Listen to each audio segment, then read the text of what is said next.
Bank Indonesia memperkirakan penguatan dolar Amerika Serikat akan terus berlanjut sejalan membaiknya perekonomian negeri Paman Sam.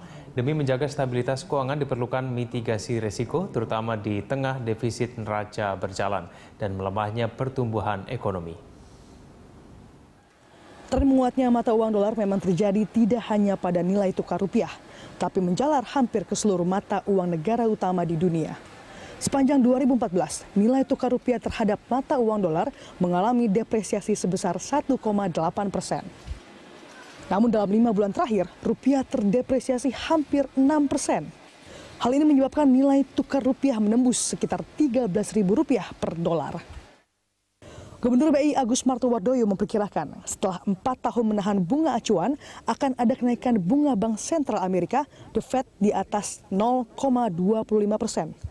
Hal ini membuat dolar makin perkasa.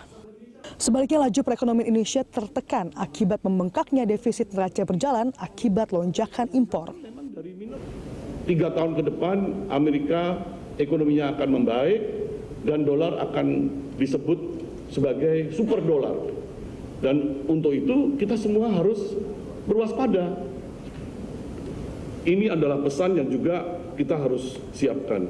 Hal ini akan menjadi tantangan tersendiri bagi kita, mengingat Indonesia dalam waktu yang bersamaan tengah mengalami defisit neraca transaksi berjalan yang masih perlu dikendalikan. Tadi kita sama-sama mengikuti ASEAN 5, 4 negara ASEAN itu semua surplus. Hanya Indonesia yang transaksi berjalannya defisit gitu. Nah, ini tentu harus disehatkan. Namun pelaksana tugas Kepala Eksekutif Lembaga Penjamin Simpanan Fauzi Iksan optimistis pelemahan ekonomi Indonesia belum mengkhawatirkan dengan asumsi pertumbuhan global di kisaran 3%.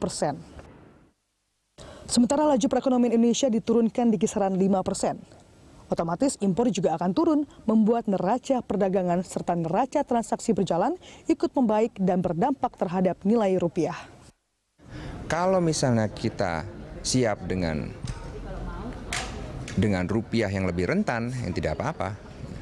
Sebab dalam keadaan seperti sekarang, di mana defisit neraca transaksi berjalan masih besar, ya, untuk menurunkan suku bunga acuan secara tajam, itu riskan. Ya, kita melihat misalnya Bank of Korea baru menurunkan suku bunga acuannya, Korean won-nya langsung melemah. Kalau misalnya neraca transaksi berjalan itu surplus atau defisitnya kecil, menurunkan suku bunga acuan satu negara tidak akan terlalu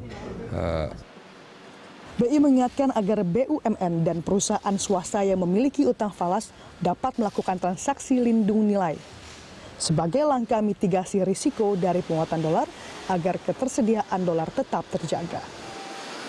Nurulita Indriardika, Berita 1, Jakarta.